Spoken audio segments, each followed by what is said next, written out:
Hope you're enjoying Epidemic Sound Instrumental. I love this soundtrack. It's a royalty-free soundtrack from the Epidemic Sound Instrumental music folks. And it's a 3-hour track. So when this music ends, I've talked too much, which I'm known to do oftentimes. Yeah, what the heck? Hello. Well, we got rudely interrupted with our 9 o'clock session. I had the wrong power adapter connected to my iPad Pro, and it ran out of juice, and it just went plonk. I'm sitting there, I got my headphones on, and boing, where'd I go? Yeah, it just dropped. It just dropped. Now, in the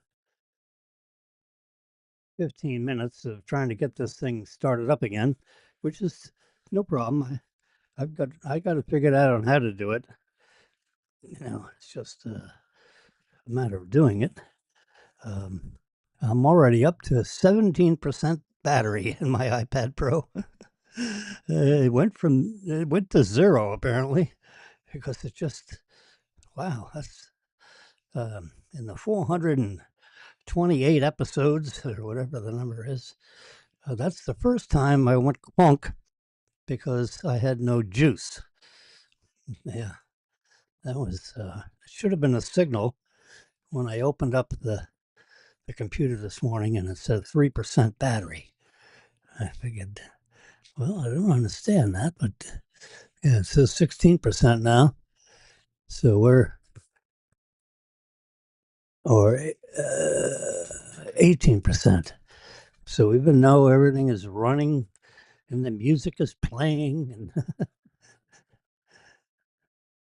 it's still moving ahead. Yeah, now it's at 18%. All right. Well, I don't think we're going to clunk off the air again. Without being on purpose. So the 15-minute break it took to get me started again, I went to my trusty, what do you call it, Cuisinart, and got a fresh 14-ounce cup of coffee. Yep, I love those K-cups. I buy boxes of 60. I'm about ready to get another box. There we go. Let's go to. No, I don't need that. I found the power supply. Jeez, God. So there it is. Medium roast. Excuse me, I buy them 40 at a time. Look at that. 10% off. Bingo. Put that in the. Oh, is that the right one? I get 40 in that one. I get 60 in that one. 77.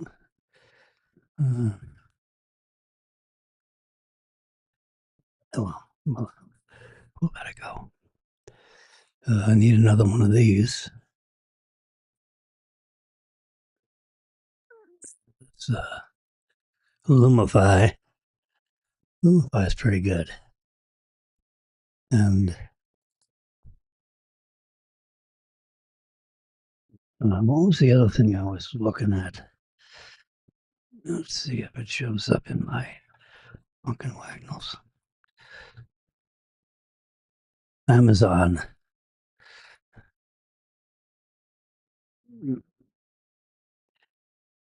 Buy again.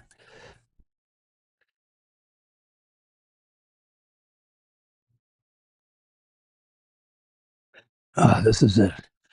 Like the gallon of hand sanitizer. Let's look at the specifications here. Mhm. Secret specifications. Doesn't tell me much.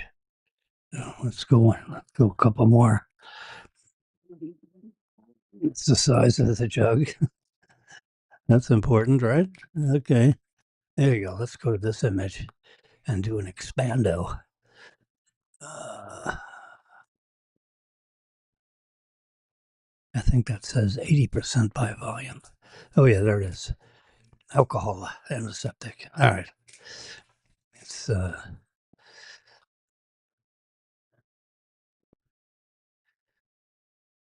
has a little hydrogen peroxide in it. All right. All right. I've had enough. Oh, there we go. Get out of the picture gallery.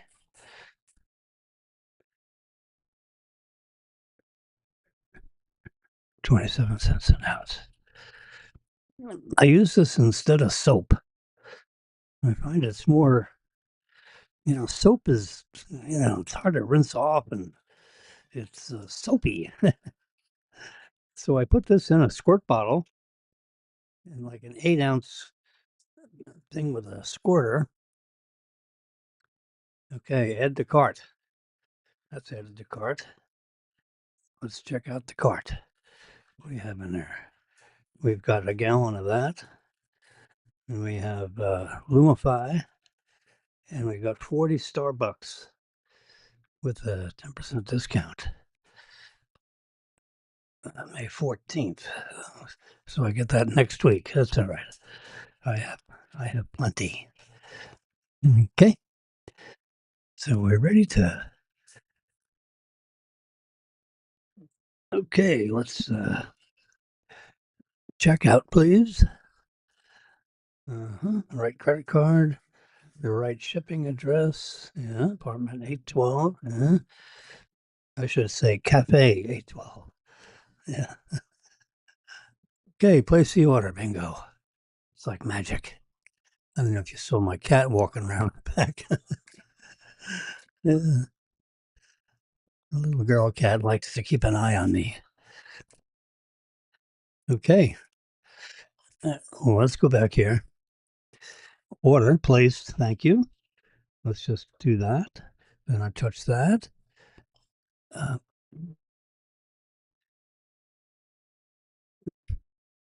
then I say orders. And there it is. There's the Lumify and the coffee coming overnight, arriving at 7 a.m. And the other jug of stuff is coming May 14th. Yeah. 80% alcohol is 160 proof.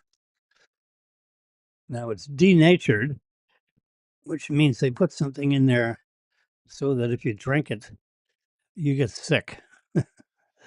So they don't want you drinking it and violating the Stamp Act. Because remember, they put little seals on each bottle of alcohol because the manufacturers has to pay the government a tax, a alcohol tax. Yeah, they don't call it that. They call it, something else. I won't guess. I'm a good guesser, but actually, I don't have a clue. Some kind of excise tax, something like that. Hmm. All right, let's see where the car is. This is the Tesla app. It is it's parked. You see, parked. It's got 227 miles of fuel in the tank. The internal temperature of the cabin is 91 degrees, as you can see.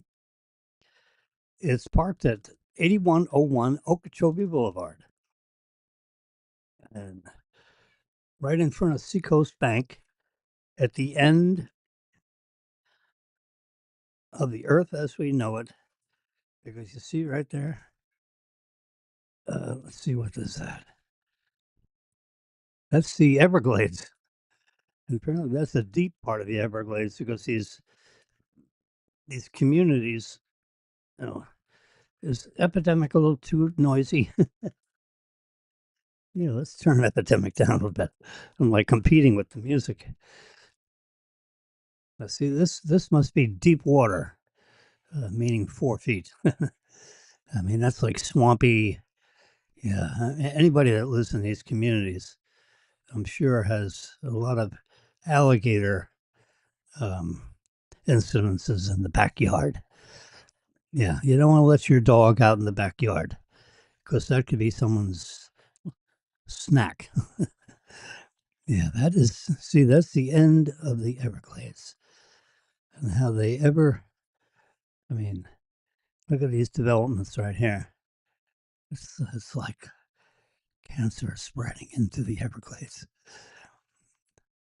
That developer was pretty persuasive to get the Florida agency that manages the Everglades. You see, it's all swamp. Oh, look at that! Look at that! This is going north, huh?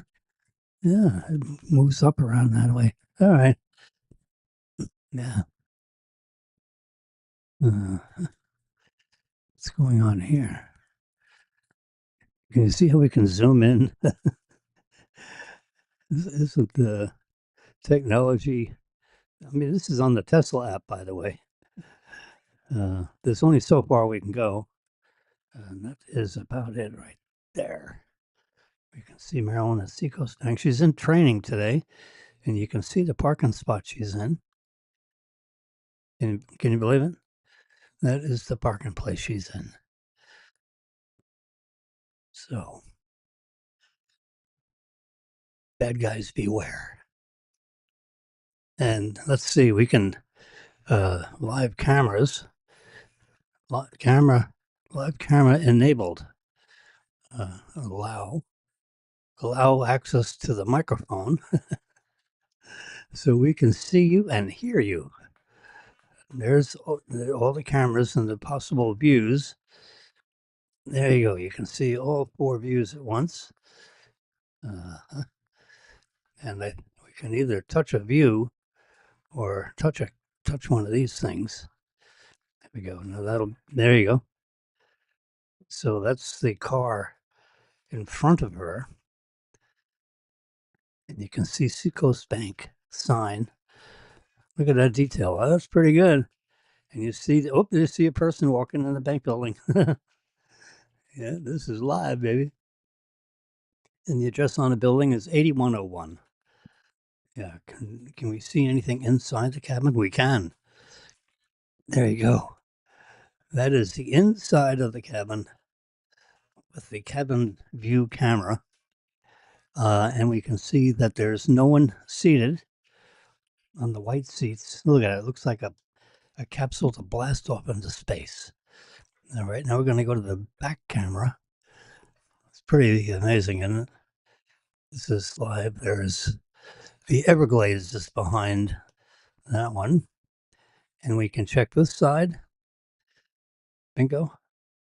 And we can check this side. Yeah, you got a gray car on one side and you got a red car on the other side. Is that camera working? It is. Look at that. You can see all, so this, you got 2 cameras kind of facing that way and so that's the gray camera, the gray car. There you go. Let's go back to the red car. So that's the door that's adjacent to the door of the Tesla, the front door. And we can click this camera, and that's facing, that's like on the fender, facing, 45-degree angle. towards the back of the car. And then this is the rear camera. And look at that, the cabin camera. That one, that's pretty good. Yeah, that's pretty fancy. I love it. So anybody that louses with the car, we can get them. We can see them unless they put a mask on and then start lousing with the car. Um, is you know, I mean, why Elon? I mean, just imagine how stupid that is. Elon Musk is um, spending time out of his life to uh, organize. I'm trying to think how to say this. Oh, yeah, we were remember we were looking at the back of Trump's head, and the power went off. I mean, just think of it. Elon Musk and Trump befriended each other because Elon, I think, invited Trump to watch the blast off of the Mars rocket in Boca Chica, Texas. So Trump shows up, you know, the Mars thing takes off. I forget what it's number 8 or number 9, one of those two goes up. Um, the booster, splashed and came back and you know uh, splash landed, if you will, slowly. I guess in the Gulf of Mexico. It wasn't suitable for some reason, wind conditions or otherwise.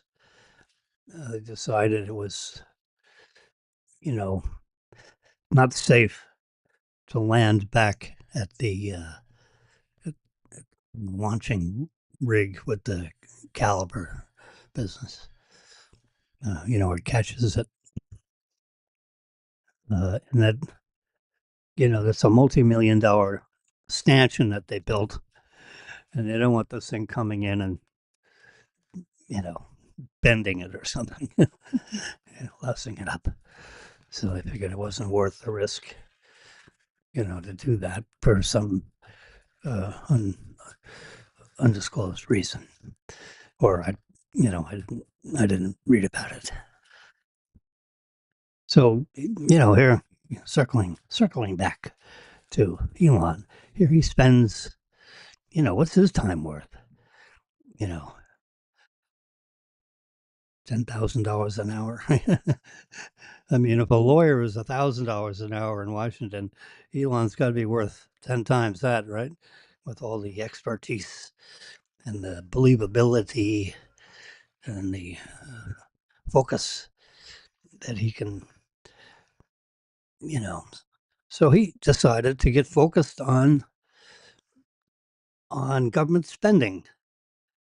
Congress outlines in laws, how monies are to be allocated.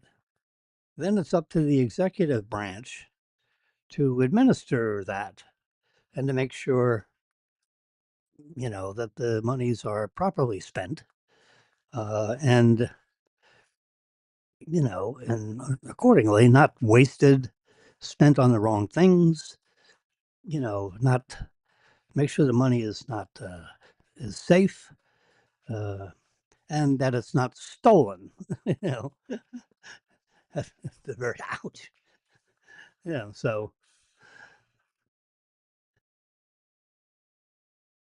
So when Elon and Trump were hobnobbing around Boca Chica, Texas, with this launch event, they're chit chatting about things, and probably Elon. I'm kind of guessing on the storyline here, but somehow or other they came to discuss either at this session or dinner or who knows what. Elon may have suggested, you know what? How about if I lead an audit team to go through and audit these various agencies and make sure that the monies that are allocated by Congress are being appropriated and spent properly. So he had at least seven of his buddies join him. They're all, billionaires. Um, Elon being having the most billions, but we're not in a billion contest. It's just that these folks, own, their respective businesses, and they could, say, "Hey, folks, I'm taking a leave of absence." Because when you're an executive of a big company, you go to your board of directors, your executive management, and say, uh, "I'm going to be MIA for about 3 months. I'm going to help Elon Musk perform audits on the various agencies in the U.S. government, to try to trap waste." They're not like I spies. They're auditors. I mean, I've been in the banking business most of my working life, probably 75, 80% of my working life, which is, considerable. And we had audits every year, in the bank business. A lot of them was done by Deloitte and Touche. Yeah, good audit firm. They knew the banking regs. I knew the banking regs. I mean, I knew the banking regs. I read them. I studied them. I had them beat over my head when I was in the Federal Reserve offices in the state of Florida. We were a state chartered, um, state of Florida chartered commercial bank. So you have the banking regulations of the state of Florida. I mean, they're relatively consistent with the federal regulations, but there's slight, little nuanced differences. You had to satisfy everybody, and you know, then you had the auditors, so they're looking over your shoulder, sticking pencils in your back, and so everyone's, got their pencils and they're poking you, so you're wiggling in these board meetings. Of course, then when the audit is done, let's say by Deloitte and Touche or internally, they report their results to the audit committee, which is usually um, three, at least three directors, and I think one, like the CEO of the bank. Yeah, because they're looking at him and saying, "You're the one that's running the show here, jerkweed. Let's go through the audit results." Uh, anyway, so um, that's what the auditors do. Well, so circling back to Elon Musk, so he and his band of people, so they had like seven, at least seven of his friends decided to help Trump, and then those seven that owned companies that they were able to take a leave of absence of, they brought in, let's say, 8 or 10 accountants that were in the firm that were hanging around, and anyone else that showed up. There was one kid that was enrolled and going to school at Harvard, looked like an Asian fellow.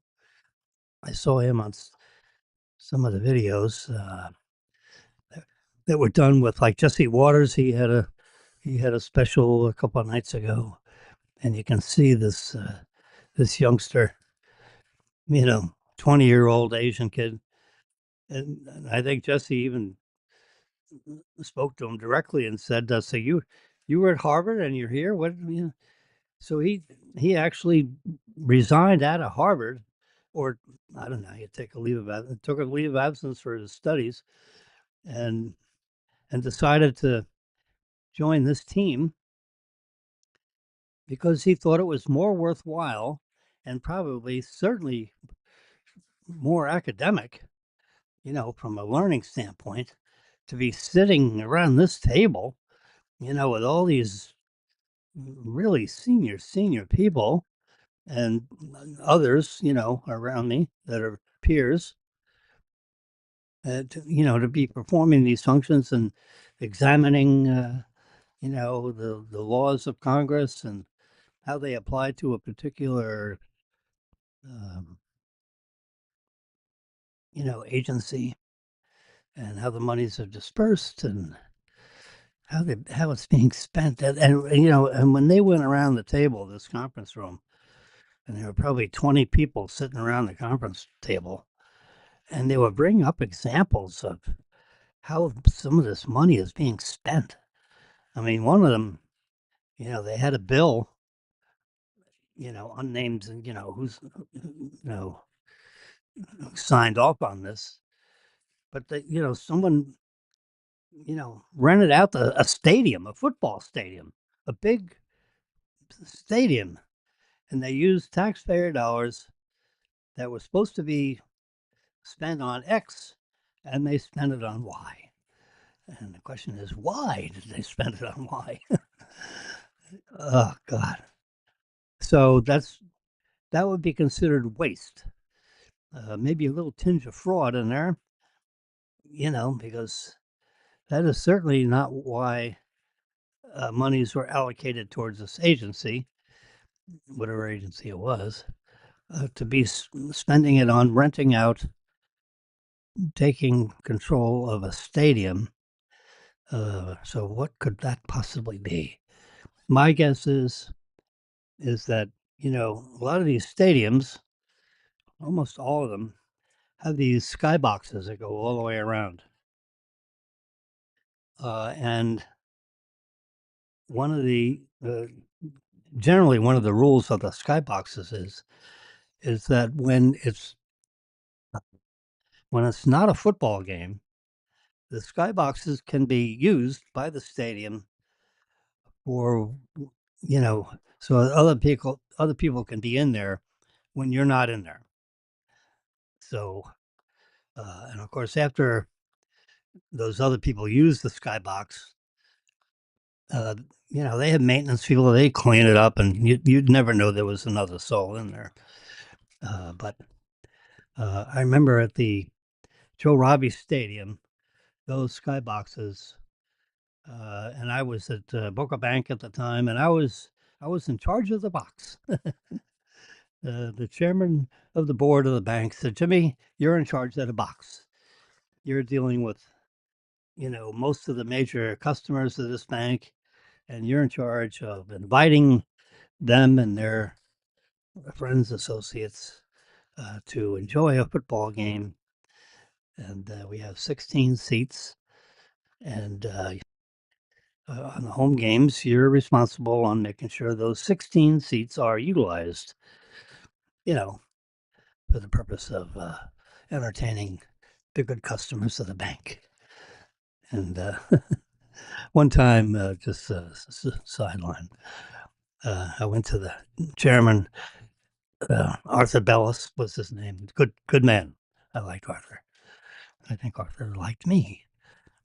Yeah, we respected each other big time. He made his money, tens of millions in the cable business. He wired Margate. That was, if you had a tagline for what jolted him into multi-million dollardom, that was he did a lot of other things, but that was one thing. And he always looked very elegant. He dressed very nicely. Um, Always had some very attractive lady hanging on his side whenever he'd show up to evening bank events. Yeah, very classy gentleman, I would say. Smart.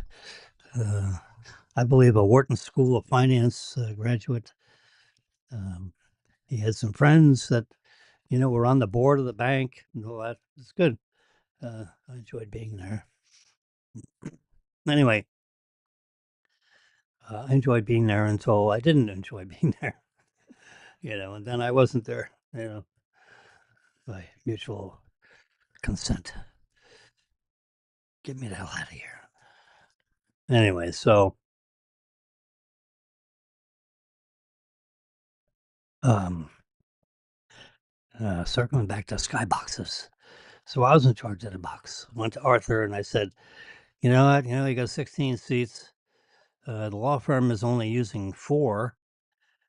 So 4 of their seats are available to us.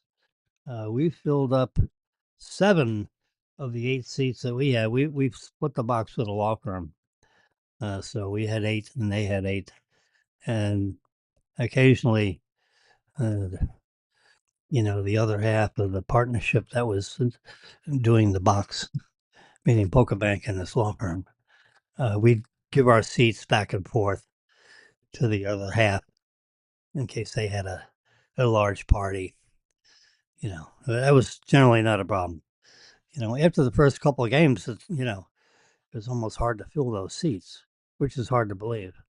So I was not only in charge of the seats, but I was in charge of everything regarding the box, including the catering and the Senat. I make sure the right things were ordered for the catering and in the right quantities. And that included, an assortment of beverages, alcoholic beverages, non-alcoholic beverages, how many bags of ice you need. They had a full kitchen in each box. Can you believe it? And a full bathroom. So you had to make sure you had, the right paper products in the bathrooms, like toilet paper and facial papers. Yeah, for the ladies.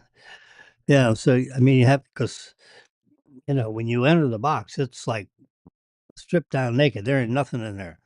They could hose it down and not damage anything, you know, so to speak. I'm being a little facetious because they had all kinds of flat screen TVs floating around in there. So you'd see the live feed, on one screen, and you'd see the replay feeds, that the press box is looking at, and the referees are looking at a certain place. It was interesting because you got those big sliding glass windows that open up, and this whole stadium like opens up into the box, so to speak. And then you got these screens, right above, hanging from the ceiling. So you hear the whistles blowing, and you can see the players down on the field. And you know, while the play is halted and they're looking at certain things, you can see it on the live feeds with the networks and the private feeds coming in from the press box. it was uh, it was a pretty classy way to watch a football game. Now each of the boxes that go around the whole second floor, second level of the stadium has these cable feeds going into it, and everyone has to buy their own. You got to buy your own flat screen TVs. No, nothing's included. It's basically concrete block. You got to finish the walls. You have to have an interior designer. And they give you the box and the stadium seats, 2 row. Like 2 rows of 8. In front of the glass windows, and then like a barrier, a half high wainscot wall, and then you got to do everything else. Yeah, it's concrete floors. You got to put the flooring material down. You want carpet, you want tile, you want, whatever. Um, so I went to Arthur Bellis. And I said, Arthur, I got 3 or 4 seats that are empty. Do you have any need for those seats? He said, "No." He said, "If you don't mind," I said, "So I'm saying," I said, "if you don't mind, that Marilyn's dad has never been to a skybox.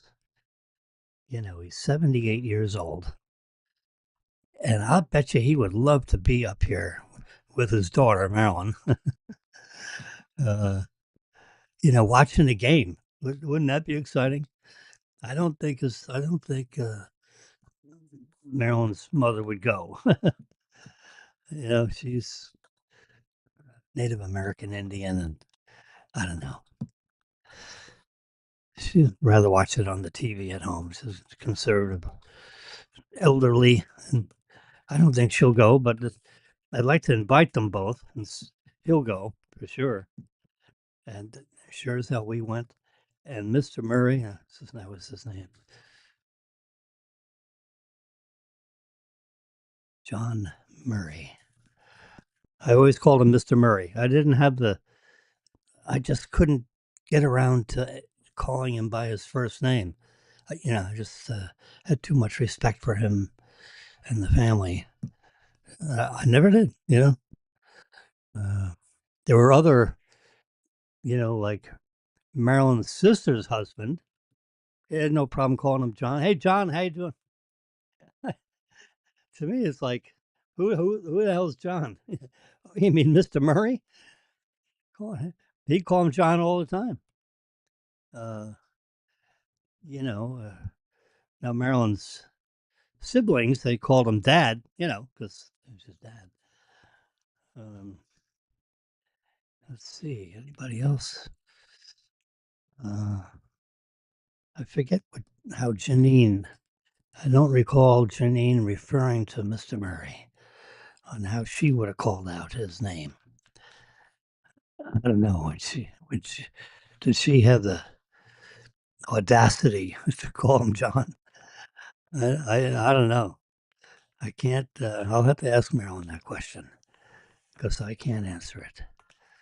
I know. I know Marilyn's sister's husband called him John, and I would not. Anyway, so Mr. Murray went to the football game and just loved it. I mean, he was like in such awe of watching that game and then looking up and seeing the screens. And I'd say, "Mr. Murray, what kind of cocktail would you like?" Yeah, and he'd get up and he'd get, it was wild turkey. That was his favorite on the rocks. He'd stand there. He was a fine gentleman, I'll tell you. He was the supervisor of inspectors at Eastern Airlines. Yeah, he started off as a mechanic and he went up the line, became an inspector, and after a number of years, he became the supervisor of the inspectors. That's the head dog when it comes to maintaining the airworthiness of the Eastern Airline jets. Yep, Mr. Murray, fine gentleman. I think born in Dawson, Georgia. Grew up in Dawson, Georgia. Later moved to Mary Street in Coconut Grove. Uh-huh. Mary Street. His little house that he grew up in. I mean, that was still there when I was married to Marilyn. Yeah, it's probably a high rise right now, but yeah, I don't know if it's still there. I mean, it should be a historic place. Anyway,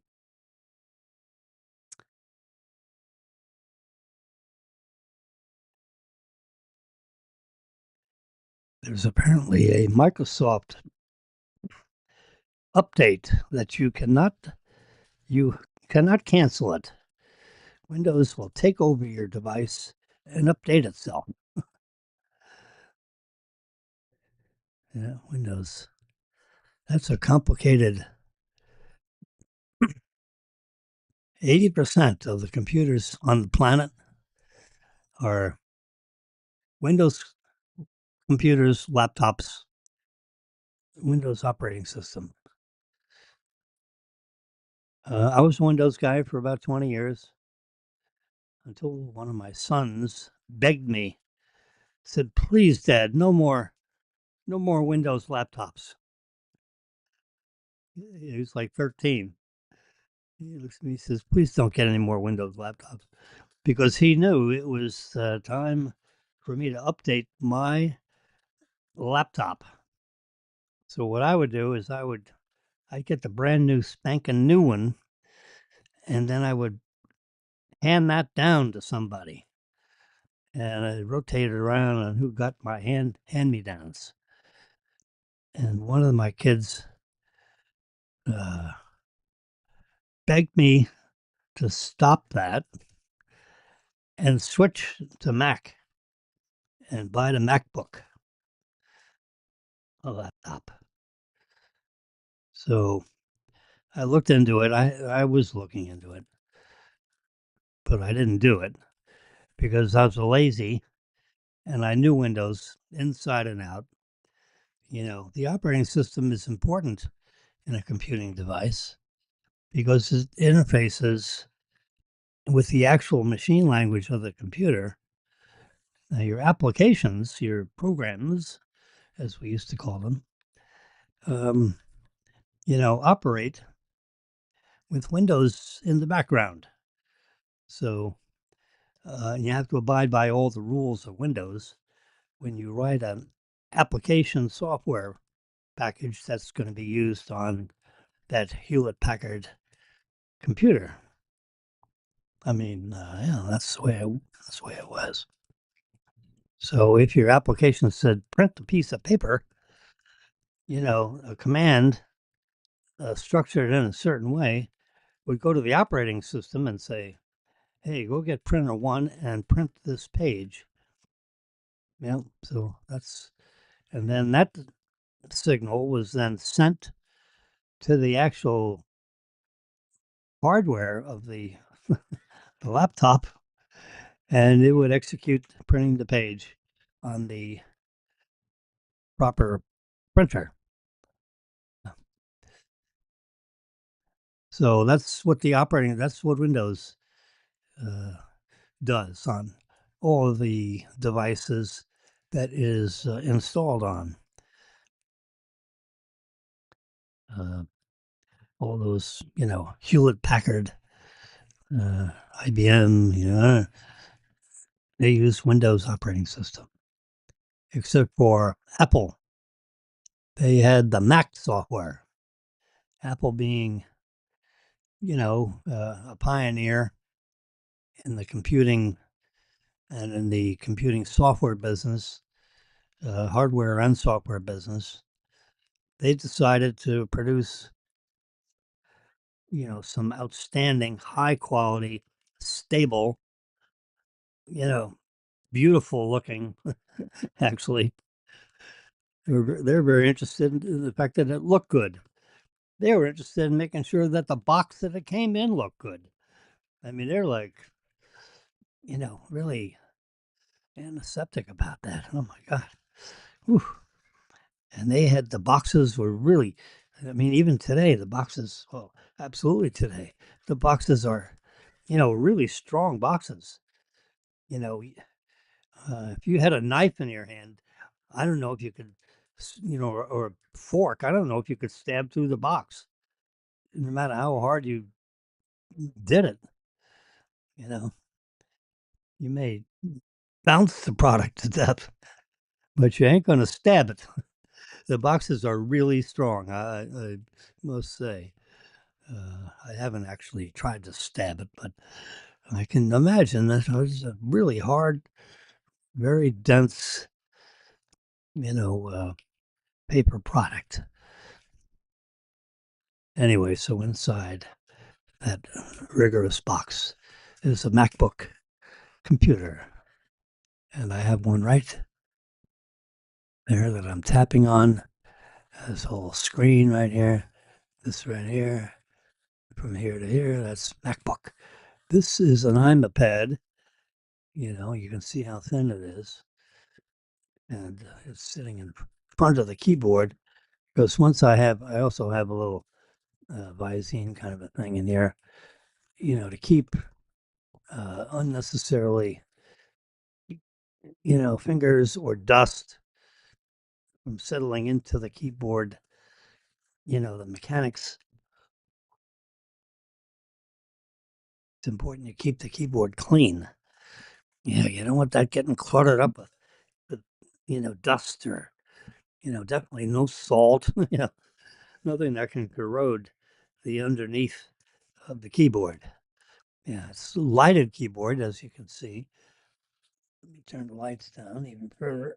You see here, the keyboard is lighted. The keyboard with the MacBook is lighted. So you can see all the keys. Let's see if we can turn this back up. Whoops, just a couple of clicks. One down. There we go. Right there. Just a slight glow out of these panels up here. Because the devices themselves are lighting up my little territory here. You can see the time is 8:22:45. That is the exact Eastern Daylight Time. Confirm with this clock down here. And this little meter that's, you see right here where my hand is. There's my palm. There is the elapsed time recorder. It's 47 minutes and 8 seconds I've been yakking here. Anyway, so Mr. Murray really enjoyed, being at the stadium. And, a long time ago, when I was at Southeast Bank, I signed my initials. I signed off on the building of Joe Robbie Stadium. Can you believe it? Yes, sir, Bob. Let's go take a look. I can go right there to, there's my website. See, health and wellness creates great images. That's a little saying that I created along with my logo. How about that? That's a digital imagination of a camera sitting on a digital imagined tripod. There's the lens on the right side, and on the left side is a container that absorbs all the digital images.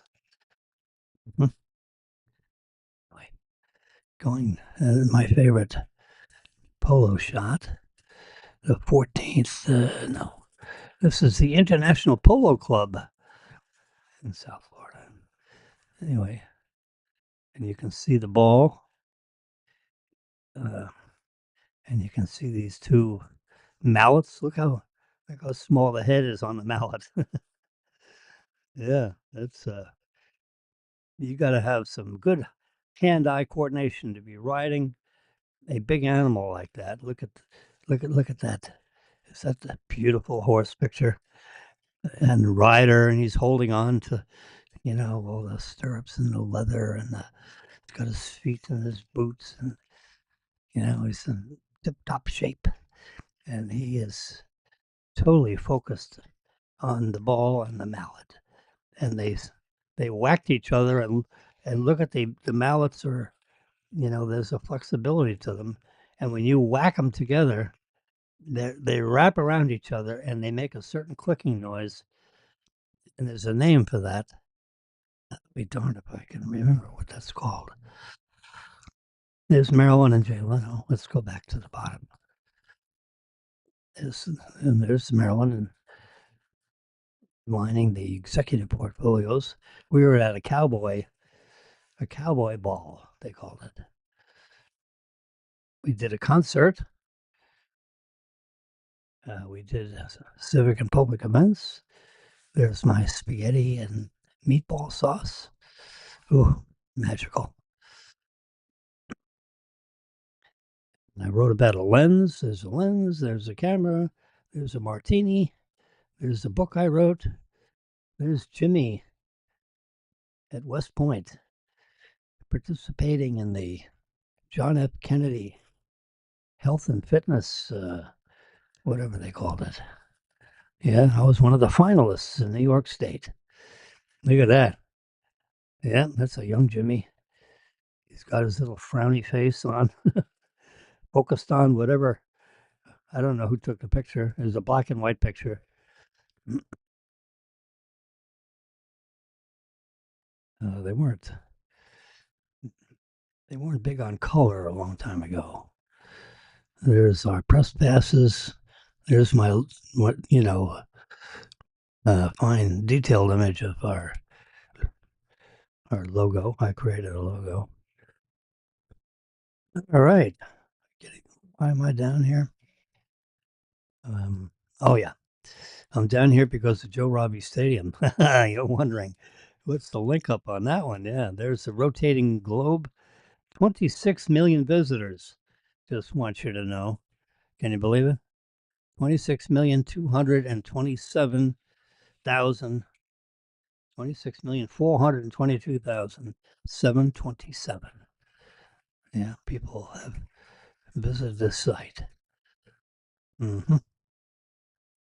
And if we look at you notice right here, I kind of created, this is a public biography of Jimmy. See, Jim Wilson, principal licensed broker engaged in the design, development, and property management of major real estate projects in South Florida. With offices in Boca Raton. Speaking here from the 8th story building, and my broker's license number, decades of commercial banking experience. Our debt and equity teams closed hundreds of major real property loans. Yes, we did, ranging from 10 million to 150 million in transaction size, including the landmark Joe Robbie Stadium, negotiated in 1983. At Southeast Bank. We did a $115 million construction loan. Can you believe it? Which included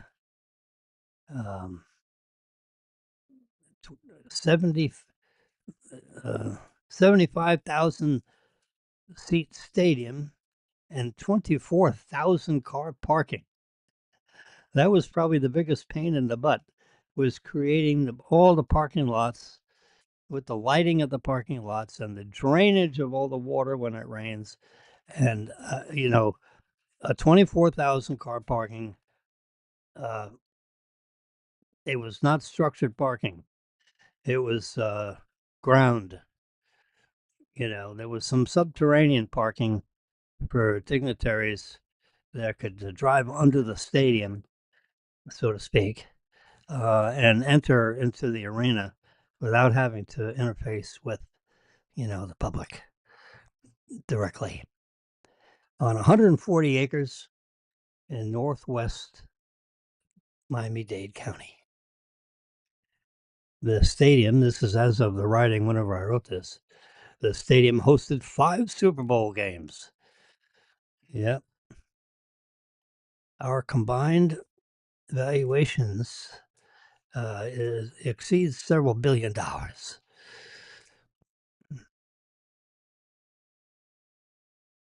I started as a teller in Barnett Bank. There you go. Barnett Bank of Miami. I migrated into commercial real estate financing at Royal Trust Bank. Royal Bank of Canada, right? That's what it's called today, with a bunch of mergers and acquisitions. I became CEO of Southern Security Bank Corp in Hollywood, Florida, a public filing company. Served as its founding director and vice chairman for 10 years. I'm actually Wilson serves, didn't say served. It's because it's not past tense. I'm still alive, and the bank and the facility is still alive because I am adjunct faculty at Florida Atlantic University, Charles E. Smith College of Science, teaching high technology topics since the year 2000. I wrote a book called Principles of Digital Photography and Post-Image Processing. That's the whole title. The course name is also the name of the book. Mhm. Published by Pearson Education. For all of you that know anything about educational or publishing in general, Pearson is the nation's largest publisher. Boston, Massachusetts. My first edition was in 2003, and the second edition was in 2007. The visitor counter shows over 26 million have visited our site. And how many is 26 million? When that changes, I have to go. I got to edit this text when it gets to 27 million. Yeah, I change it every million. That's all. Round up, round, round down to the nearest million. Can you imagine? 26 million people have clicked onto this site. It's totally unadvertised. It's just word of mouth. Well, when we were shooting for FAU football, so we can go to every one of these pictures. Every one of these pictures is actually a button that'll take you to. See where it says FAU Sports? I'm going to touch that button right now, so you can see my finger. I'm getting ready to. There it is. I just poked that picture, and the website recognized that with the HTML programming, which I'm proud to announce I authored. And look at all these now. Now, this is a series. Remember, I touched the picture, and now we have a whole choice of FAU football, baseball, swim and dive, FAU soccer, the ladies softball, um, tennis, FAU cheer and dance, FAU golf, and FAU baseball. So let's touch let's see, the cheer and dance. Go there. So here we know. So now I can touch that picture. Look at that. Look at that outstanding looking face. Wow. I've taken a lot of pictures, and I'm really enamored by the beauty in that face right there. Yep, with the little glue-on sticker on her cheek. I mean, the complexion is like, like perfect. Yeah, I mean, chat. I don't remember her name. I remember chatting with her. She's, bouncing around dancing. So anyway, so there's. Oh my God, look at that. That's Gary Perry. He's one of the Dr. Gary Perry. He was one of the FAU. Is, I guess, continues to be one of the fine minds of embodied in the University of. You know, he was a smart guy. I like. We liked each other. Yeah. That little blue tag is my. That was the pass to get on field. He's got his thing tucked in his belt. Official, FAU. Little, he's got, it's a paper, with a string attached to his belt. I had it tied to my button on my shirt. Yeah. Whoops. Yeah. Just there we go. Gotta go. I touched something. You tap on the image, then it goes somewhere else. Anyway, so now let's tap the image. So now there we go. So now I just flip it and I go. So here's the dance and cheer team. I took a picture of him because he was on the sidelines. So these particular shots are not really football shots. They're pictures of all the the fine ladies that are uh, in the dance and cheer team. There you go, throwing the lady up in the air. Look at it. There's another one, another outstanding looking face. When you take millions of pictures, I mean, I remember I was right in front of her. I mean, I was like, I couldn't have been 10 inches in front of her. And I had my lens right there. And I said, you just keep doing what you're doing. I'm just going to snap a few pictures. Would that be okay?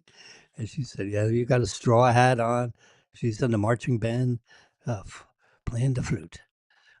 Yeah. So look at that beautiful, nice eyes, eyebrows, perfect teeth. I don't like that. I mean, she's looking at me, but it's uh, too much light. Yeah. She's blowing the flute. Yeah. I took a bunch of flute pictures trying to get, and the right picture was this one. Yeah. You gotta take a number. Don't be shy. Snap those pictures.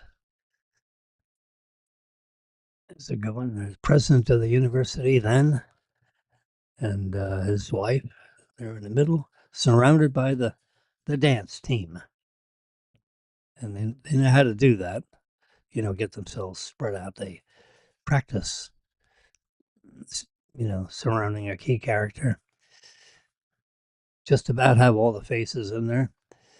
Yeah, there you go. Yeah, there's this uh, lady up there on the left with the little logo on her cheek. Yeah, she's probably a grandmother of 16 kids right now. This was taken a while ago. I mean, not that long ago, maybe 15 years ago. There's a way of finding out. Uh,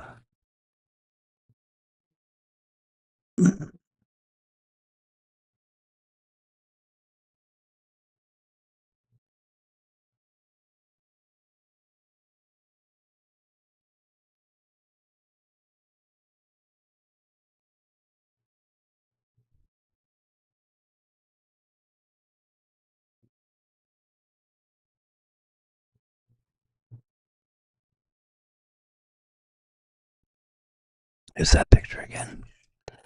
Just peeing through. There's a. She's looking to the right. I don't think her eyes are on me.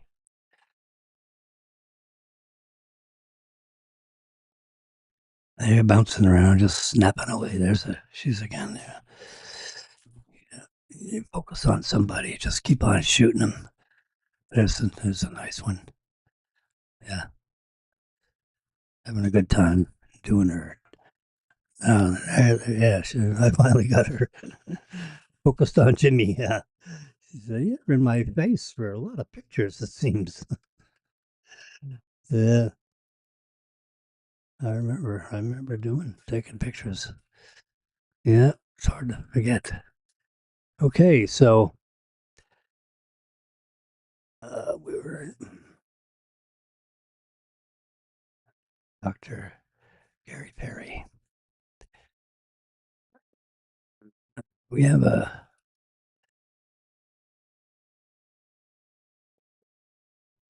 so here. Yeah, you can look at the pictures by just streaming down. There's a hole. They just go down and down and down. All right, we already did that. So I'm gonna hit the back button up here. So there's the cheer and dance. And we're going to hit the back button further. There we go.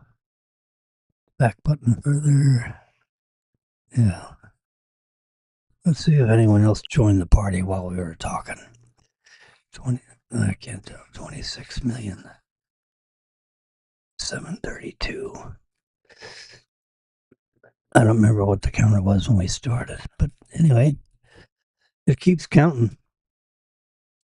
There were all these. Every one of these pictures is either a gallery of pictures or more. We're going down, in the pyramid of all these pictures. There's there's several 100,000 pictures on this site. Um, the last count it was over 400,000. That's a lot of snapping.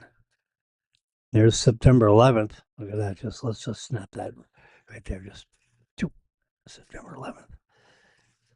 We got volume 1 and volume 2. Let's hit volume 1 with the flag. September 11th, 2001. Yeah, there was a law enforcement officer in Boca Raton. That's a crime scene investigator in Boca Raton Police Department. And he gave me a couple of CD-ROMs.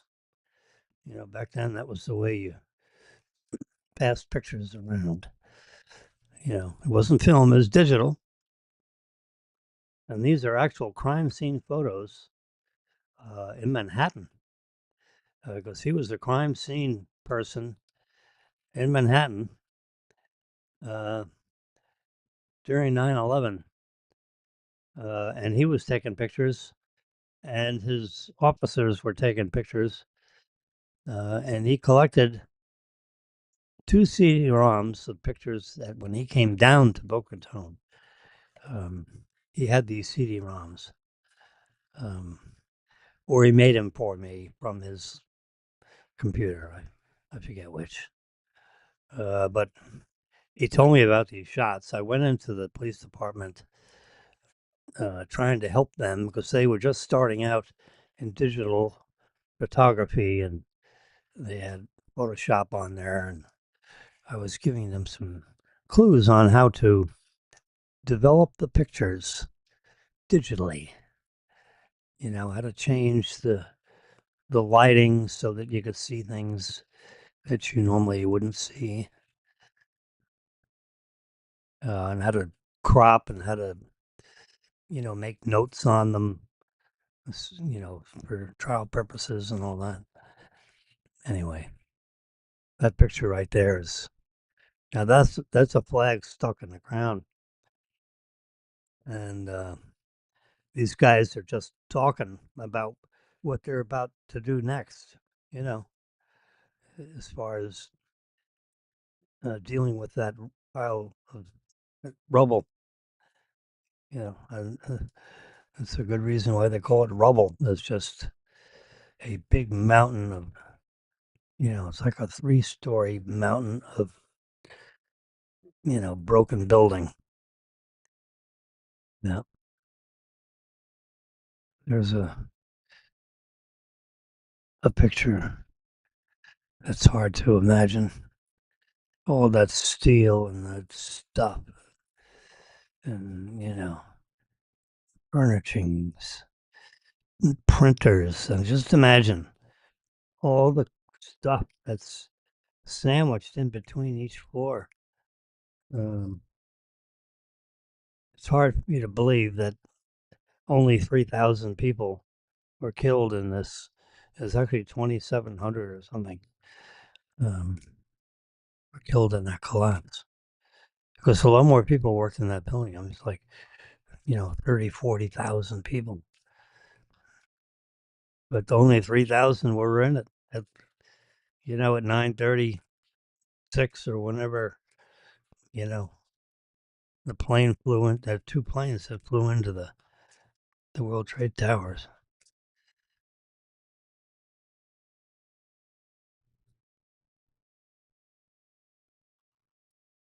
And because of the fires, were created with 100,000 gallons of diesel fuel that also crashed into the building. That at 600 miles an hour, splat. I mean, geez, these guys are such animals. Yeah. Whoops. You see See how to get out of the house. I didn't want to do that. It's a show. Street you can see.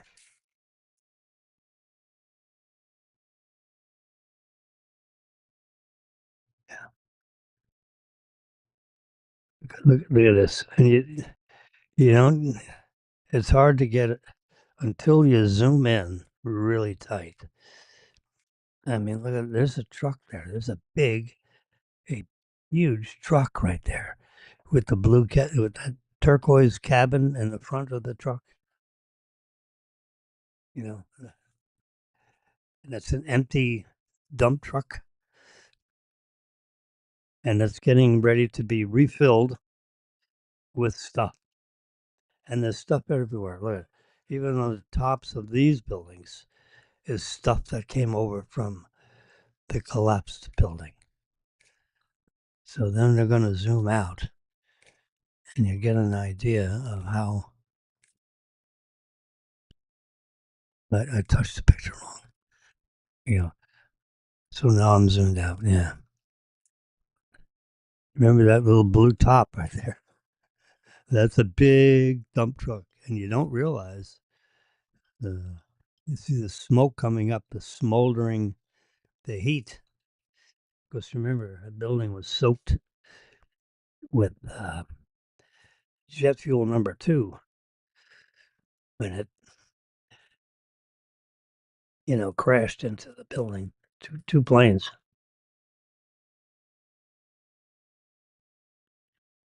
One flew into one building and one flew into another building. World Trade Towers was twin buildings. And you can see the pile of rubble looking down from one of the streets. The street view, sort of, from the air.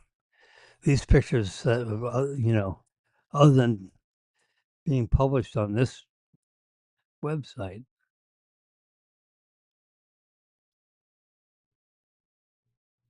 I don't know how you would.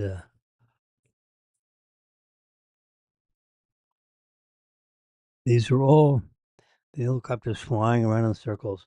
These have not been published on TV that I'm aware of. Look, there's all a line of dump trucks. Look at them. They're all, remember, with the blue cab? These are all white cabs.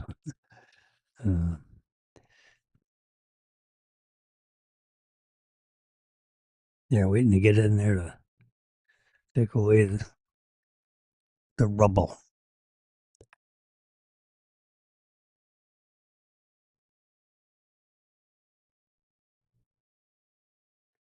There you go. Helicopter taking a big swing. There you go. So now you're looking down.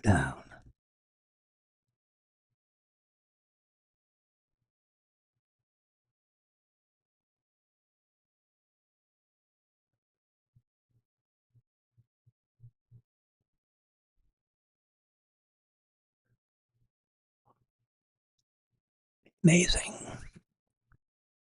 Yeah, that's 9/11/01. This is, maybe '02. I don't know. It's 9/12. Yeah, one day later, perhaps. Um, I'm looking to see if I can actually see exit data. Let's try that again. Mm-hmm.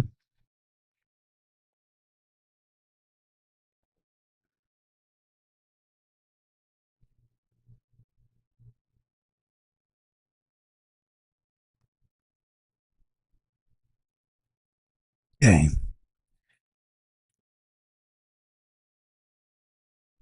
All right.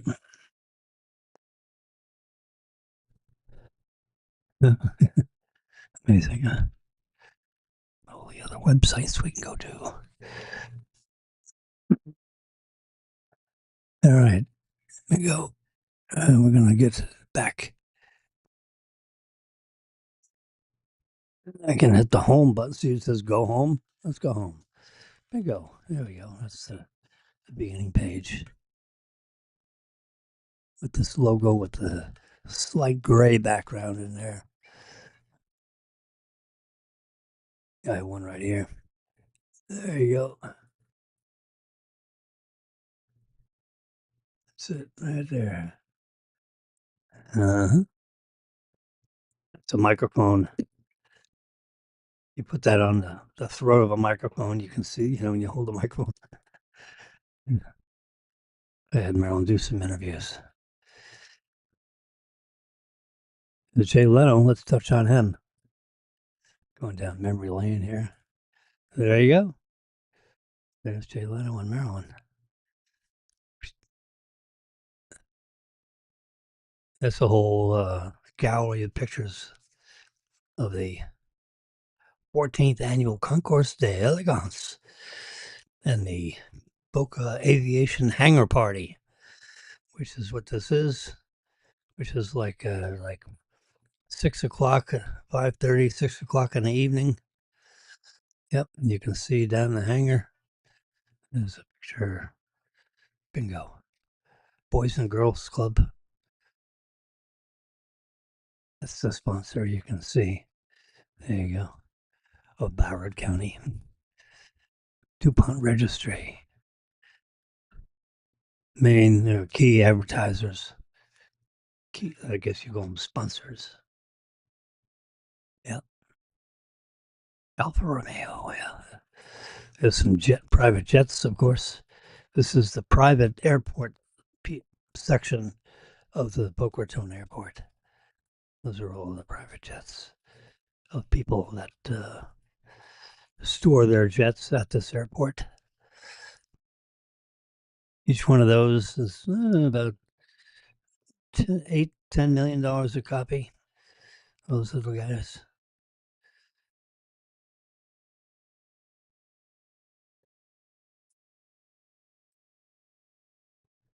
So each little window is about $1 million. Yeah. Alfa Romeo. Classic logo. Fiat. That was the media group that handled the 14th Concord Elegance. I had to contact those to get my press passes. There's a magazine that was supplied. This was like the year before or something. Because that says the 12th annual. I think I think the pictures there was like the 14th, 13th. All right. Excuse me. Day one, you do this. And this is the hangar party as part of day one. It's like Friday, Saturday, Sunday. It's a 3-day deal. They have a big dinner on Saturday.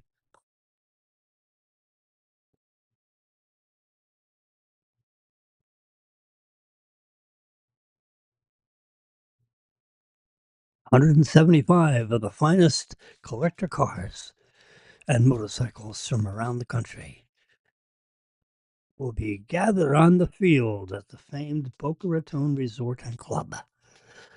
Yep. And Jay Leno is there as one of the judges. Oh, hi, Jim. There's a letter or an email or something I received from Zucker and Lewis. Jim Lusk was the publisher of the newspaper that I took the pictures for, and Valerie Zucker was the person that handled the event, from a publicity standpoint. We will add you, Jim Wilson and Merrill Wilson, to the media list. You are attending Friday's hangar party and Sunday's Concours d'Elegance. Let me know when you can so we can add you to the proper lists. Media check-in is located at both events. At the media table. You gotta, which events? The answer is yes. So I had to respond to that, obviously, to tell them that I'm going to be attending both. Yeah. There you go. There's Jimmy, Jay Leno, and Marilyn. Jay Leno tolerated this picture. Yeah, he's a happy guy. Sleepy eyes. Key, funny guy on NBC. You know, that 11 o'clock, 11:30 p.m. The Tonight Show. With Johnny Carson. The Tonight Show with Jay Leno. I mean, I think he did it for like 20 years. Yeah, very exciting. Anyway,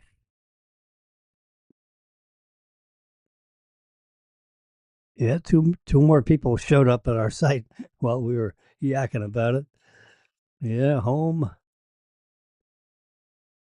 Biography of the principal.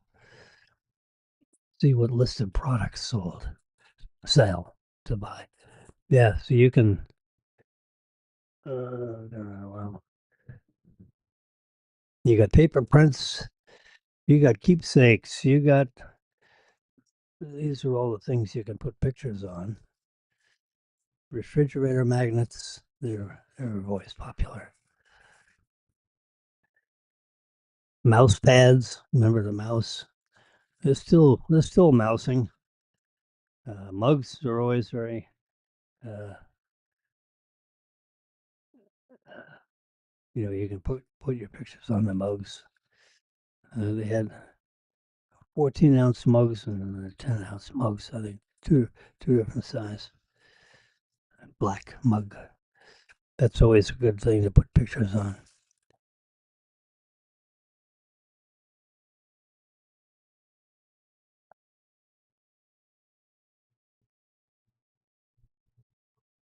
Back button. Okay.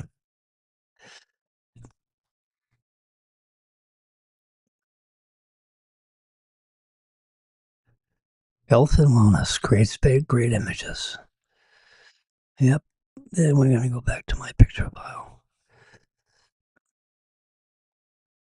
This way I can pick up. Let's see.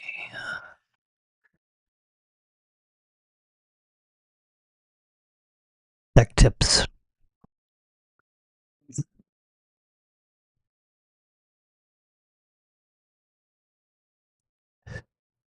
So here's the 747. They stopped making those 2 years ago.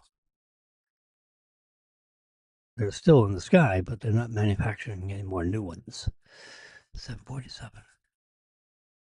That was the first time you could go upstairs inside of a jet while you're going 175 miles an hour cross country or faster.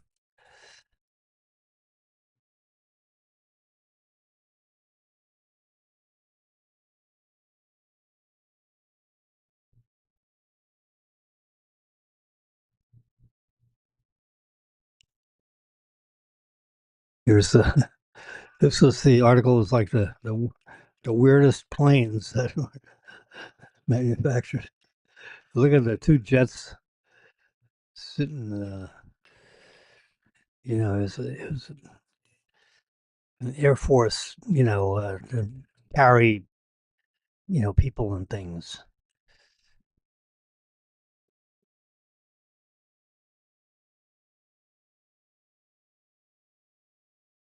So inside these pontoon things is like the wheels down. That's the container that holds the wheels. Uh, when it's wheels up, that's where wheels go up into to give it a more streamlined effect when it's going at much faster speeds than when it's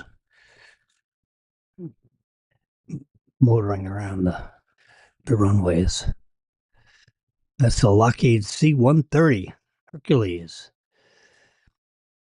a jet-powered aircraft capable of short takeoff and landings. Stall. Short takeoff and landings.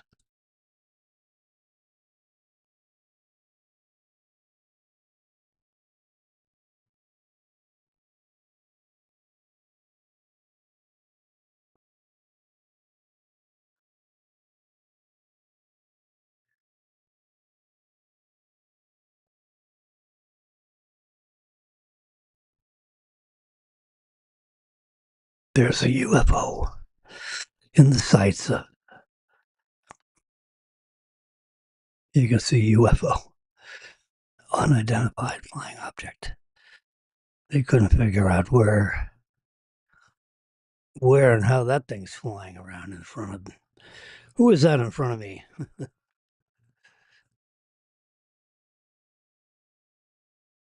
This is supposed to be USO footage and declassified CIA files on alien encounters.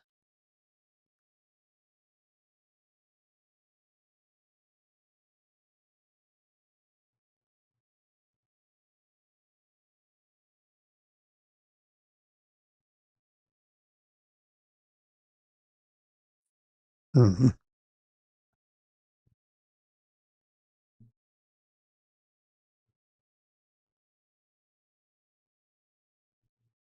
They're talking about here. Berry juices are good for people over 40. Like blueberry juice, by chomping down on blueberries. Uh, Beet juice is a popular juice to lower your blood pressure without taking blood pressure medicine. Uh, Rob Schneider, uh, a present day conservative, but a previous Democratic Party person. And he dropped out because you had the state of California being run totally by Democrats and to basically ruin the state and created a real hassle for everybody currently. Because now they have all these court hearings and stuff. Yep. Rob Schneider. Yep, there you go. She also became a conservative. I guess all these pictures are all about famous people. That Lindsay Lohan is one of them.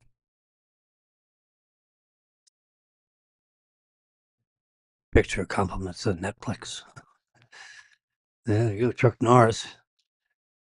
He was a Democrat turned Republican.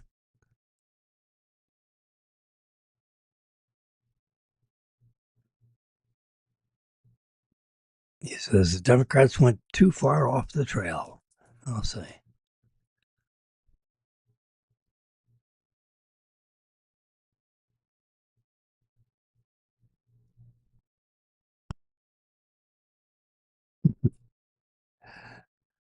Oops.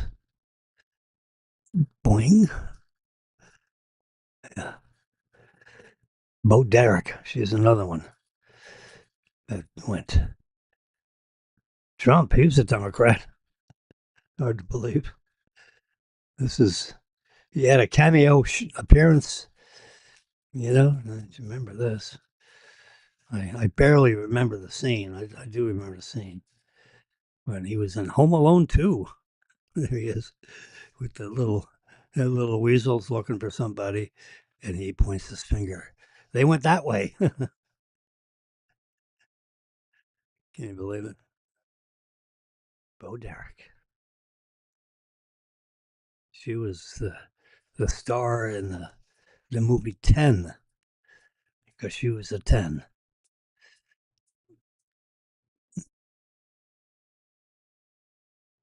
Snoop Dogg, yep. He's turning, all these people are turning, you know, conservative, if you will, Republicans, left the Democratic Party. The party left them, I think is basically the theme. They just went, the party is too far catering to the hard left. And I can tell you I'm a middle of the road lean right. I lean right, but I also lean towards a candidate that's the best candidate. You can't just do this party thing. You got to look at the person. Your people are your business and in government. And,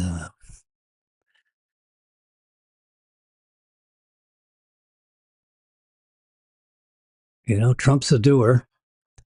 He's a tough guy. He's not one that's, into patty cake and saying everything that everyone thinks is the perfect way to express stuff. But he's got his checklist. It's a yellow pad, and he goes down one by one. Close off the border. Took him 2 weeks to be in office and to seal the border closed. And now you have maybe one, two, three people jumping. They get caught. Um, but this onesie twosies now instead of 10,000.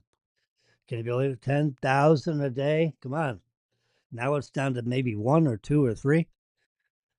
You didn't need new laws. You just needed a president that'd execute. We got plenty of laws on the books. We got more laws than Heinz got pickles.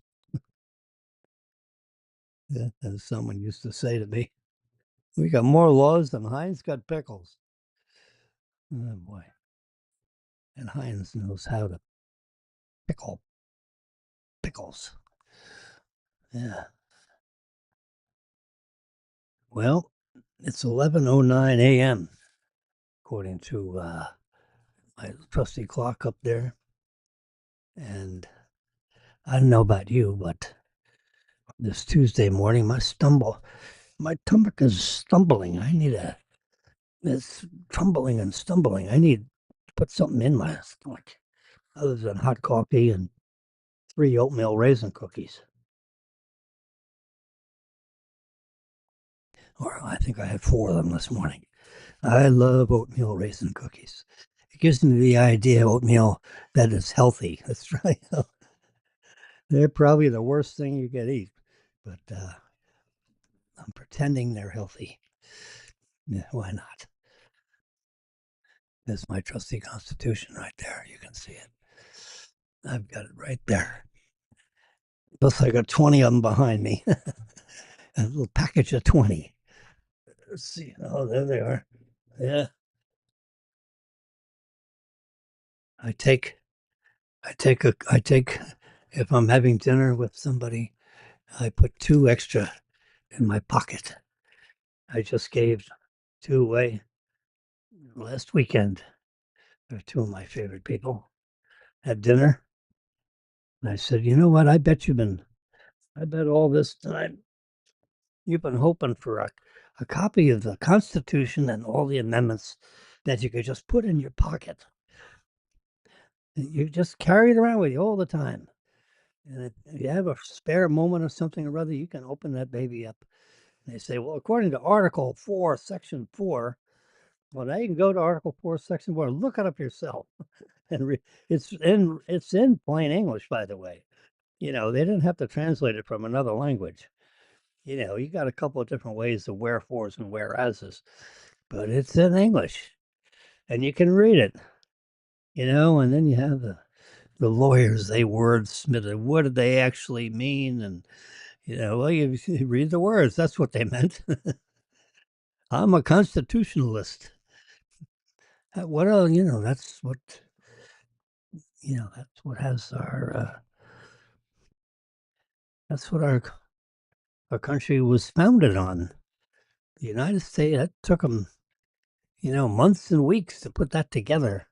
And it's all handwritten out. They didn't have typewriters back then. So you got all these pages written out, on parchment with pen and ink. My God. Mm. And then at the end, they all signed it, you know, every paragraph, every page of that was scrutinized by, you know, the fine minds of people that were centralized in Washington, D.C., that they charged themselves with the uh, with the notion of writing of the Constitution and basically swearing that this is the basis of this country. You know, all the where ares and wherefores, are embodied in that Constitution. That's something that you can spend your life being a constitutional attorney and interpreting all these rules and laws and how they interplay with the Constitution. Are they, when they wrote the laws, are they violating provisions of the Constitution itself? Yeah, those things are being challenged every day. It's part of what goes on nowadays. There you go. Look at that. Yeah, this is.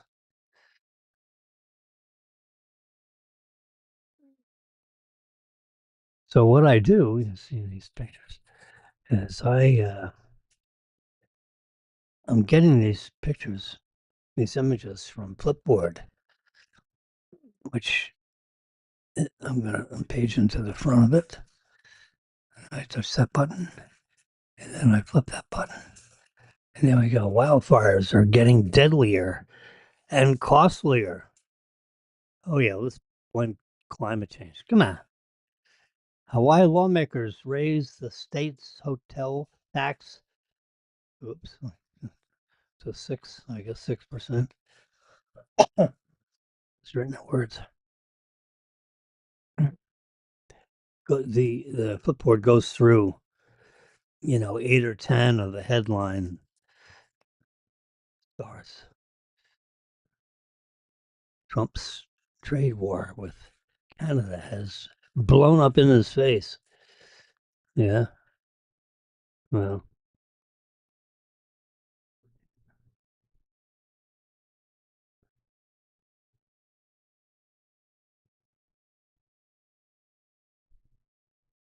you got a lot of electric cars coming on board here. Yeah, give Tesla a run for their money. Uh, but Tesla's, they're a bunch of smart cookies. They got stuff coming up. They have the Model 2, which I just read about and watched on YouTube on my big screen TV last night at 11 p.m., 11:30. Yeah, YouTube is quite amazing. You can see all kinds of things. I don't know if I can see it here. So let's see, there's a YouTube button right in the middle of my screen. Let's see what happens when I touch it. There you go. I can, there you go. See, Model 2, shocking production plan. Let's touch that one. There you go. And this is right now a video. What's going on with I can go to full screen mode. There you go. They're discovering certain.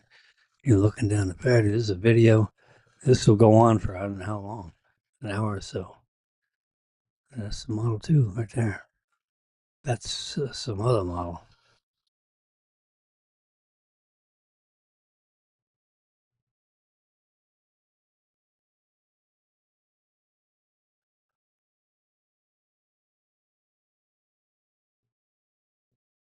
Pretty. I tell you what, These are not prototypes. This is what is in production right now.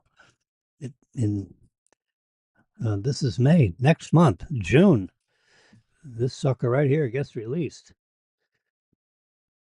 Yeah,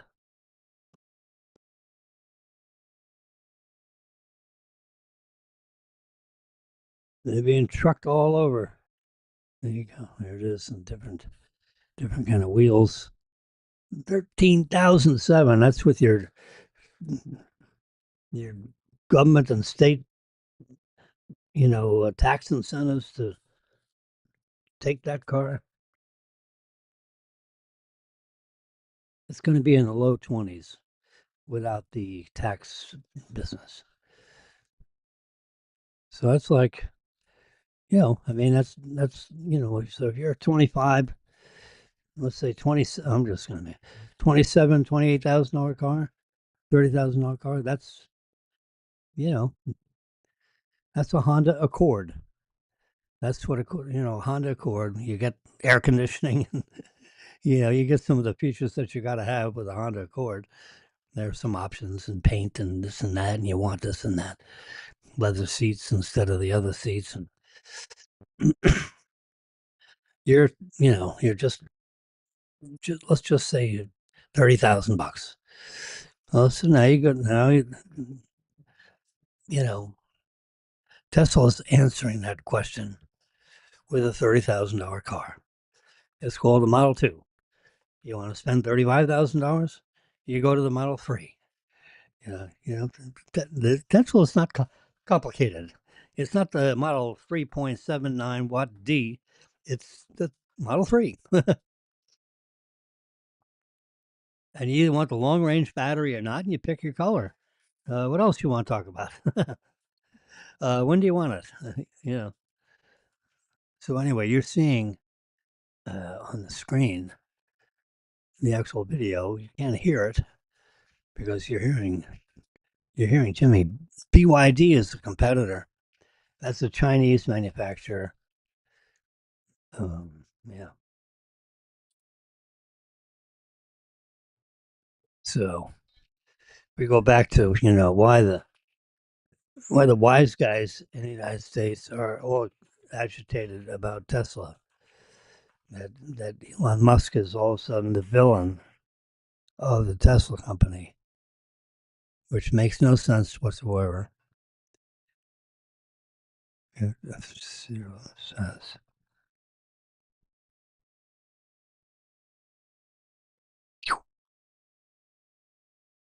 Yeah.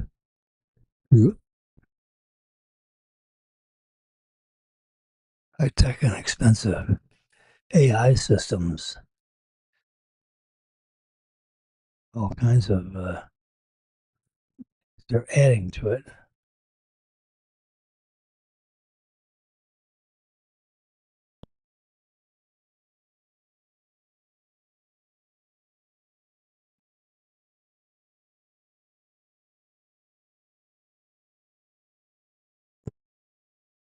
Mercedes Benz.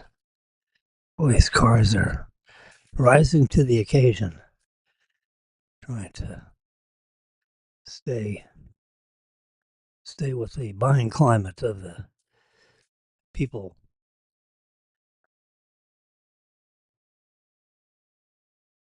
Yeah, the self-driving feature of the Tesla. The guy has his hands near the wheel, the steering wheel. They're coming out with the Robotaxi in June. The car that drives itself. They'll be manufacturing those and distributing them to, in Texas and Southern California in sufficient quantities so they can,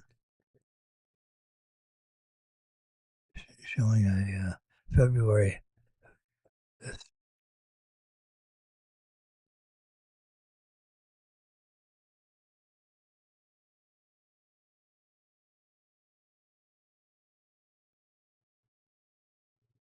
There you go. Okay, I'm done. This is Tuesday. Look at that. Yeah. The wave of cheap Chinese cars.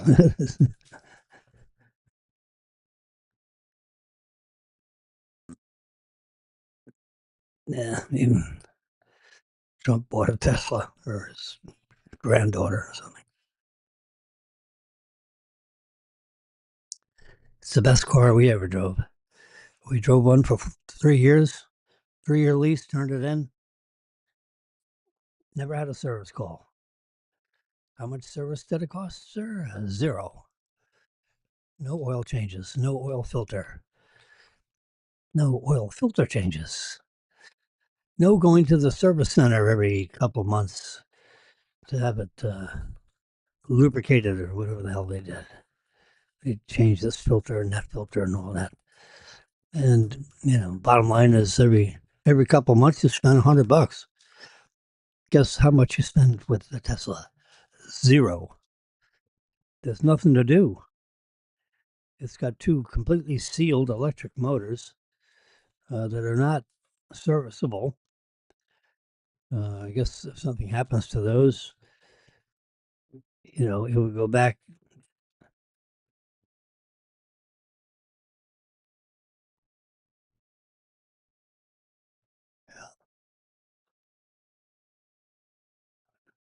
There it is.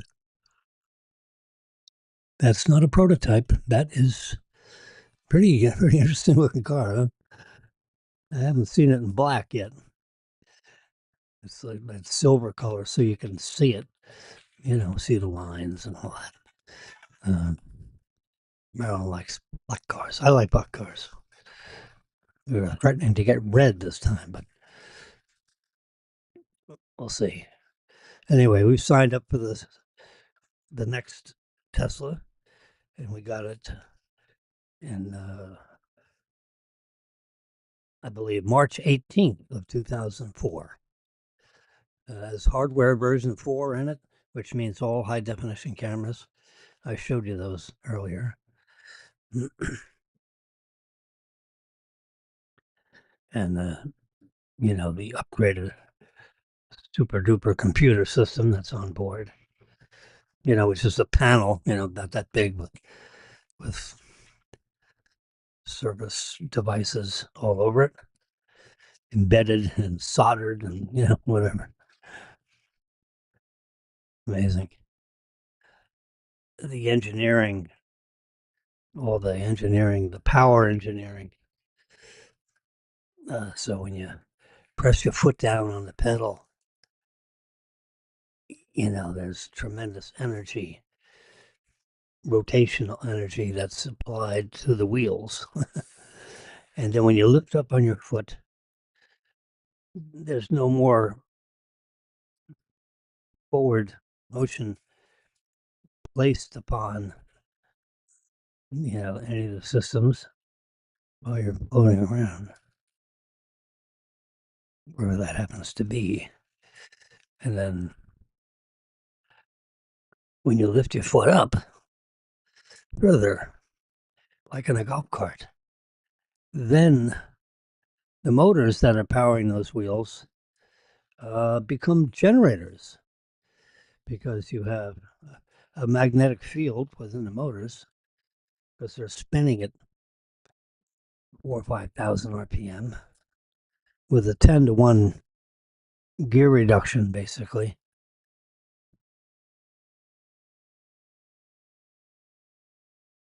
So there's a 10. There's,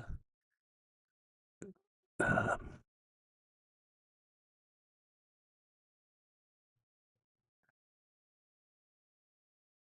yeah, we have those presses.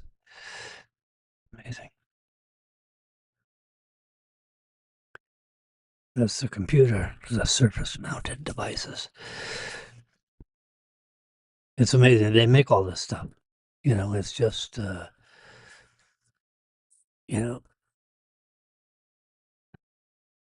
they help engineer the machines, and the machine that builds the machines.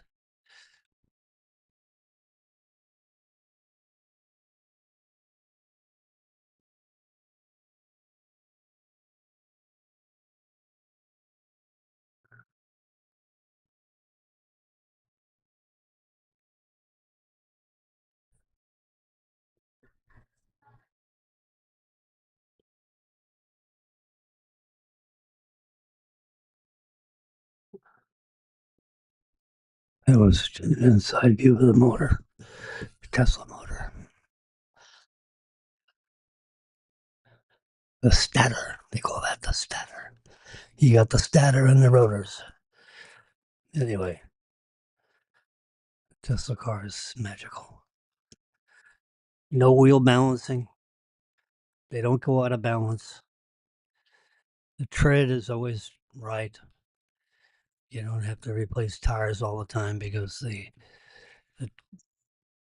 the camber and the caster weren't set right. Everything is set right when you get the car. It's just sit in there and start driving. Yeah. We never had to do a thing with the car. Turned it in, didn't have to do anything. Yeah.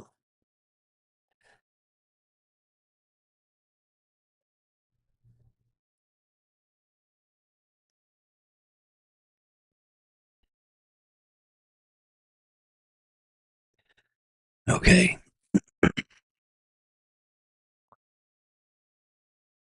Computer board. Surface mounted devices.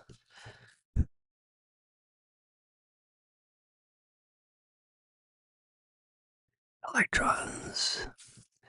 The wave of electrons.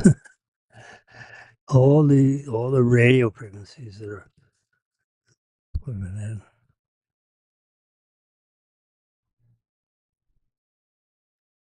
Yep, that's the place to be.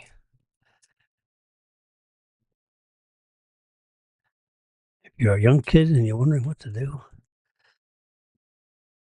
see, apply to SpaceX or to Tesla. Try to attempt to get hired by one of those places.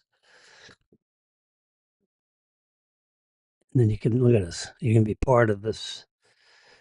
I mean, there's tremendous engineering just making the robotics that make the cars. That whole factory is a big machine that makes machines. Yeah, that's how that's how you should look at it. It's a big machine that makes the machines, but it is amazing to see. If you've seen a couple of glimpses here of the inside of a Tesla factory. I mean, that is a spectacular thing to watch.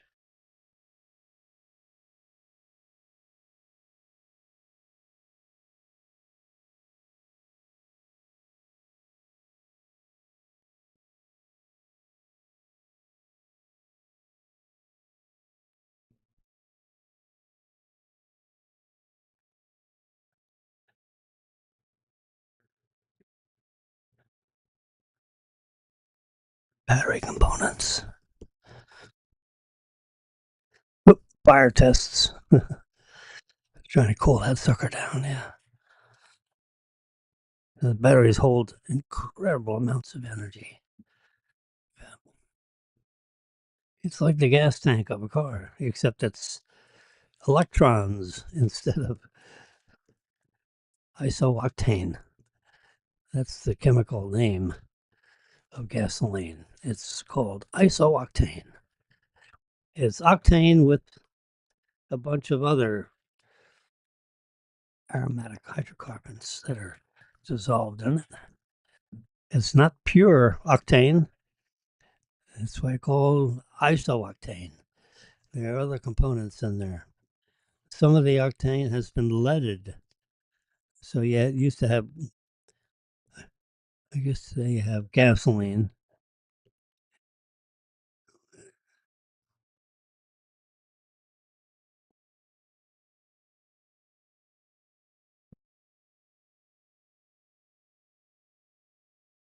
All right, so with that happy note, I'm gonna go boil up some fettuccine noodles, I think. Fettuccine or spaghetti, I'm gonna think about it. I just had fettuccine noodles. I love them. Those nice big, heavy duty macaroni strings of macaroni. Yep, there's a Tesla service guy. Never Oh, I had a wheel problem. Never had a flat tire yet, I should say. I don't like the low profile tires. I don't call for them. I want the bigger, fatter tires. So if the car has more experience with the road, pneumatic, you know, shock absorbing characteristics of a tire that is not a real thin rim. I don't like those tires. They go flat often. When they hit a hard bump or a pothole, they're known to just collapse under that kind of pressure.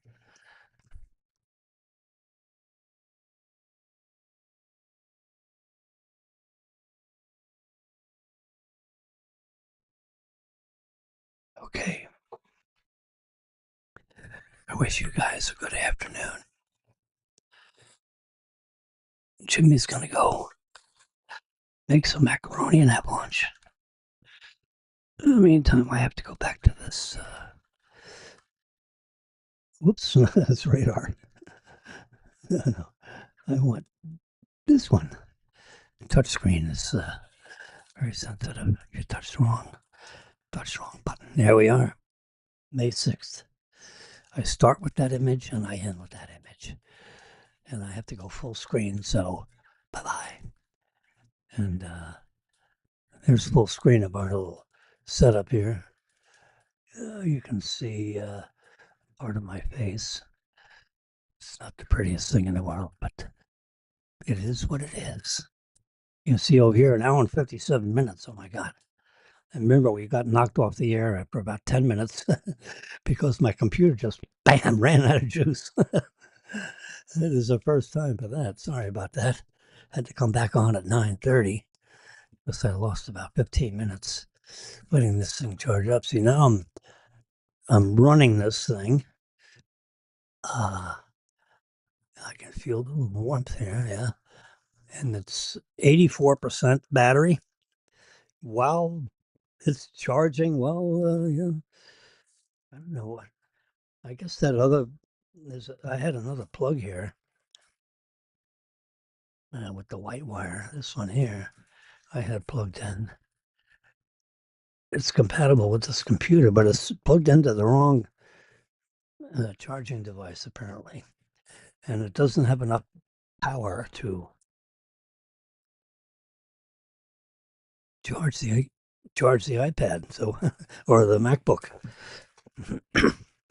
It's got this neat magnetic interface. Yeah, five little contacts in there. It lights up. You can see the little light is on. That light is actually orange. It doesn't look orange to this because there's so much light coming out of that little dot. This camera is so sensitive.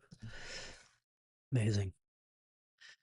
Um, all right, I got that stuff organized, and I'm about ready to call it a day. So you all have a good day. It's Tuesday. It's 11:35. It's about to be 11:36 in a couple of minutes and 9 seconds. There you go. You can see the clock. That is Eastern Daylight Time right there. That is connected through the National Bureau of Standards. So Apple is real sensitive about having the right time on their devices. The network has to have the right time. The Florida Power and Light has to have the right time, actually. That produces a signal, okay? They consider it's controlled by the FCC, of all crazy places, the Federal Communications, because it's a signal and it's distributing a power signal to each house. That's how they look at it. And it has to be 60 cycles a second exactly. And they monitor the frequency of the line frequency. It's supposed to be 60 cycles a second. By golly, it better be 60 0.000 cycles per second. And I had a meter at one point. I have to see if there is such a thing now, where it measures the line. Yeah, it was part of an uninterrupted power supply. Uh, UPS, uninterrupted power supply. I think I have one down here that will run these devices for about 30 minutes and then go buoy. Yeah, but at least you get a 30-minute window. What it really helps is, when the power goes off for a minute or two and then goes back on, the UPS systems keep everything running. Because when you shut down this computer, it took me 8 or 10 minutes to get it back up running again. Having the program loaded and, the header, this stuff you have to do to restart some of this network stuff. So let's keep it powered up when there's a brief supply interruption. That's what the UPS stuff is good for. And it's like instantaneous protection. When the power blinks, or it just goes off for 10 minutes and then comes back on for whatever reason. Lightning strikes, the grid gets a little ripple in it, if lightning happens to hit, one of these main hub sections, it can make the whole, the balancing act of the power grid. Yeah, that's what the FCC manages. So, and the power companies are, their task is to make sure the power stays on, consistently on, with the right amount of power, the right frequency, and so forth. It's not supposed to be a range of frequencies. It's supposed to be that frequency. Yeah, exactly. Okay. I'm ready to go make my noodles. Gosh darn it. This touch screen is very sensitive to the touch. So I hope you like the epidemic. With my headphones on, when I go, to the full volume, when I turn off my microphone, the sound is so dramatic, So I'll let you have at it. Because Epidemic is into their multi-hour program here. They're up to about 2 hours and 17 minutes worth of music has been playing here on a 3-hour track. Tomorrow, 9 o'clock, be there or be square.